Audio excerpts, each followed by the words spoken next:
In the frigid depths of the Atlantic, a new kind of fear was born, not of the dark, but of an invisible predator they could not escape. The year is 1943, and the free world is held together by a single, fragile thread. It isn't a nation or an army, but a slow, plodding line of merchant ships, bearing everything from fuel to food across the storm-ravaged North Atlantic. This lifeline is snapping. German U-boats, operating in packs of steel sharks, are sinking ships faster than the shipyards can build them. Britain is facing starvation. The math is brutal and the Allies are losing. But something is about to shift. Almost overnight, the hunters would become the hunted. This is the story of the secret weapon, not a single ship or gun, but a revolutionary system of warfare that left the aces of the deep in a state of existential terror. To understand the sheer terror of this reversal, you have to grasp the world these U-boat crews inhabited. Before 1943, for the German submariner, the Atlantic was a happy hunting ground. Admiral Karl Dönitz, a veteran submariner himself, had perfected his masterstroke, the Rudol tactic, the wolf pack. This wasn't piracy, it was a masterpiece of predatory coordination. U-boats would deploy in a widespread patrol line, a net of periscopes and listening devices. When a single boat spotted the telltale haze of a convoy's smoke on the horizon, it did not attack. It shadowed. It became a silent, patient stalker, radioing the convoy's position, speed, and course back to headquarters in France. For the next 24 to 48 hours, a terrifying convergence would take place. From hundreds of miles away, every U-boat in the area would steer toward that single point. They would gather like wolves, circling a herd unseen, beneath the waves. The attack would come almost always at night. A dozen submarines would surface simultaneously, their low silhouettes invisible against the dark water. Then, they would strike from all directions at once. The few escort ships, corvettes, and destroyers would be swarmed.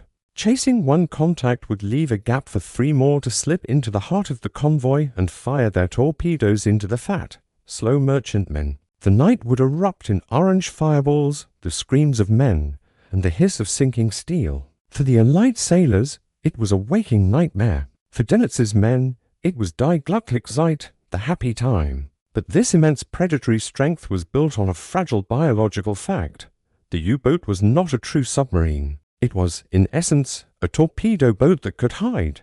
It was chained to the surface by two fundamental needs, to breathe and to talk. Its powerful diesel engines gulped vast quantities of air. Underwater, it ran on limited battery power, which forced it to surface for hours every single day to recharge, silhouetted against the horizon. More critically, the entire wolfpack system was a creature of communication. It lived and died by the radio.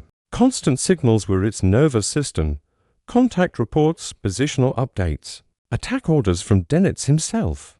These transmissions were its lifeblood and, as it would turn out, its death warrant. Dönitz, a tactical genius, knew these vulnerabilities. His ingenious solution was the Milchkuh, the milk cow. These were Type 14 supply U-boats, behemoths stripped of attack capability to carry extra fuel, food and torpedoes. They were floating service stations. A wolf pack, running low on supplies, would rendezvous with a milk cow in a lonely stretch of the mid-Atlantic, an area beyond the range of Allied aircraft known as the Black Pit. There, under the vast empty sky, they would refuel and resupply, allowing them to remain on patrol for months. This system made the U-boats seemingly invincible, turning the ocean's greatest emptiness into their greatest strength. So, what changed? How did the tide turn with such violent finality? The answer begins not with the admiral at sea, but with a mathematician in a quiet room. The Allies had achieved the impossible. They had cracked the German Enigma cipher. Through the incredible work at Bletchley Park and the US Navy's own codebreakers in the newly formed, shipless 10th Fleet, the Allies were now reading Dönitz's mail. Those constant, chattering radio signals from the U-boats and the milk cows were no longer secret. They were a live feed of the enemy's intentions, a real-time map of the wolf packs. The hunter's careful, coordinated movements were now being watched by an unseen eye. Knowing the enemy's location is one thing. Being able to strike him in the middle of an ocean thousands of miles wide is another. This was the mid-Atlantic gap, a sanctuary beyond the reach of land-based aircraft. The American solution was a stroke of industrial and tactical pragmatism, the Escort carrier. Don't picture the mighty USS Enterprise. Picture the USS Bogue. These were small, slow ships, many built on merchant hulls. They were nicknamed jeep carriers or baby flat tops. They were ungainly and vulnerable, but they carried a lethal payload, about a dozen F-for-F Wildcat fighters and 9 TBF Avenger torpedo bombers. Each one was a mobile, floating airfield that could sail anywhere the intelligence pointed. Thus, the hunter-killer group was born, a jeep carrier surrounded by a screen of 5 or 6 destroyers or destroyer escorts would not escort a convoy. Its mission was purely offensive. It would take the ultra-intelligence intercepts and steam directly into the black pit, into the heart of the U-boat sanctuary with one purpose: to hunt. The first of these, Task Group 21.1, centered on the USS Bogue, sailed in March 1943. The German submariners, masters of their domain, had no concept of what was coming. They were accustomed to the threat of destroyers, whose propellers they could hear from miles away on their hydrophones, giving them time to dive. They had no defense against a threat that fell from a silent sky. The dawn of the new era can be pinpointed to May 22nd, 1943. An Avenger from the Bogue, piloted by Lieutenant William Chamberlain, was patrolling a grid square provided by the codebreakers. His new, secret radar scope painted a tiny blip on the surface. It was U-569, riding low in the water, diesels thrumming as her crew enjoyed the fresh air and recharged batteries. The lookout screamed a warning. The alarm klaxon sounded. The U-boat began a frantic crash dive. Chamberlain rolled his Avenger into attack. He dropped for depth charges, set to explode at shallow depth. The sea erupted around the diving submarine. The concussion waves ruptured its pressure hull, and mortally wounded.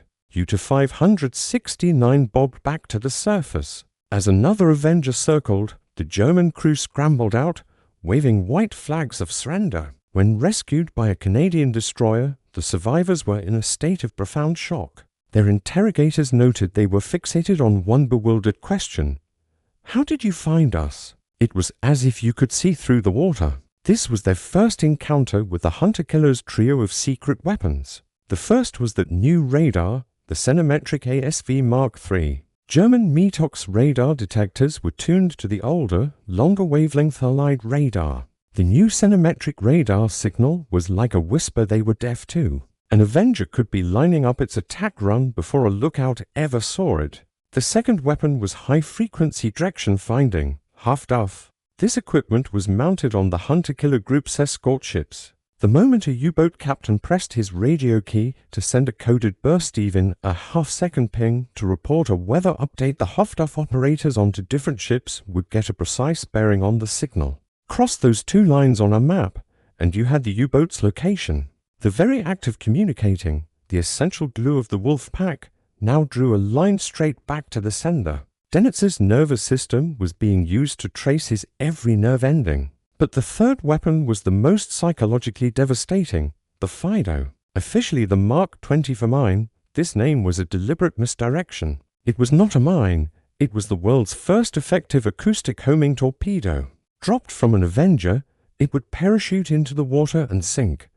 Then, a hydrophone in its nose would activate, listening for the distinctive thrum-thrum-thrum of a U-boat's propellers. Once it heard the sound, it would steer itself directly toward the source for a U-boat commander. This was an unimaginable horror. You couldn't see it coming. You couldn't outrun it. The only way to avoid it was to shut down your engines and lie perfectly still. But a motionless submarine, deep underwater, is a dying submarine. Its air running out and its batteries draining. Your own propulsion became your executioner. The impact was immediate and catastrophic. The month of May 1943 became known to the Kriegsmarine as Schwarze Black May. Over 40 U-boats were sent to the bottom. The average operational life of a U-boat sailing from France plummeted. Dennett, a stubborn and relentless commander, refused to believe his elite force could be bested. His response was not retreat, but escalation. He issued a fateful order. U-boats were to stay on the surface and fight it out with their enhanced anti-aircraft batteries. They would shoot down the Avengers, It was a catastrophic misreading of the situation. On June 5, 1943, aircraft from the boat found U-118, a mine-laying submarine, on the surface. The German gunners, following their new orders, opened up with a furious barrage of 20mm and 37mm fire. The American pilots, many of them veterans of the brutal air battles over Guadalcanal, were not intimidated. This was the fight they knew. The Wildcat fighters dove first, strafing the deck with .50 caliber fire, silencing the anti-aircraft crews. Then the Avengers came in for the kill. The submarine was torn apart by depth charges and cannon fire. It sank in minutes. The pilot's after-action report was a chillingly concise epitaph: sunk sub. 0 survivors. The U-boat's last stand had become a shooting gallery. The hunter-killer groups were learning, adapting, and becoming deadlier. They realized that to kill the wolf pack, you didn't just kill the wolves. You killed their food supply.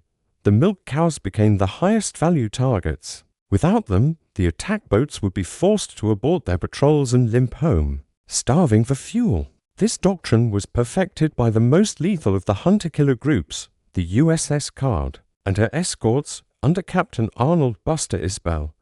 Their greatest triumph came on August 7th, 1943. An Avenger pilot, Lieutenant Charles R. Stapler, was flying a routine patrol when he spotted an unbelievable sight. There, in the middle of the empty ocean, was the massive hull of the milk cow U-117, connected by fuel hoses to the attack boat U-66. It was a fully operational resupply in broad daylight. Stapler didn't hesitate. He lined up his approach. His depth charges fell in a perfect pattern. The U-117, packed with hundreds of tons of diesel fuel and spare torpedoes, did not just sink. It vaporized in a cataclysmic fireball that sent a pillar of black smoke thousands of feet into the air, visible to other aircraft 30 miles away. U-66, badly damaged, severed the hoses and crash-dived, escaping by a miracle. But the message was sent: there was no safe haven, not even in the act of resupply. The psychological toll was now evident in the captured German war diaries.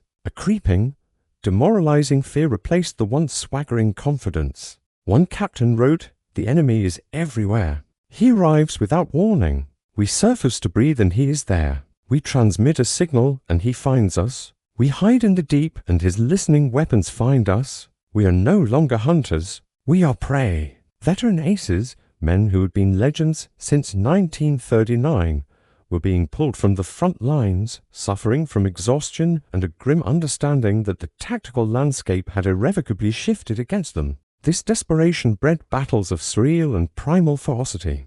On Halloween night, 1943, the destroyer USS Bory, part of the Cards group, got a radar contact. It was U-405, commanded by corvette Captain Rolf Heinrich Hoppmann. The Bory attacked with depth charges, damaging the U-boat and forcing it to surface. Hoppmann, knowing he could not dive, made a desperate decision: a surface gun battle. What followed was a melee straight from the age of fighting sail, played out in a raging Atlantic storm. The Bory attempted to ram, but the helmsman misjudged. Instead of a clean strike, the destroyer's bow rode up and over the U-boat's forward deck, locking the two warships together in a metallic embrace. For 10 minutes, they were welded side by side, rising and falling on the enormous swells. The crews, separated by mere feet, fought with everything they had: machine guns, pistols, shotguns. American sailors, unable to depress their large deck guns low enough, resorted to hurling whatever was at hand: empty shell casings, coffee mugs, even a sheath knife. Finally, a massive wave wrenched the two hulls apart. The Bory stood off and poured over 1,000 rounds of gunfire into the submarine, sinking it.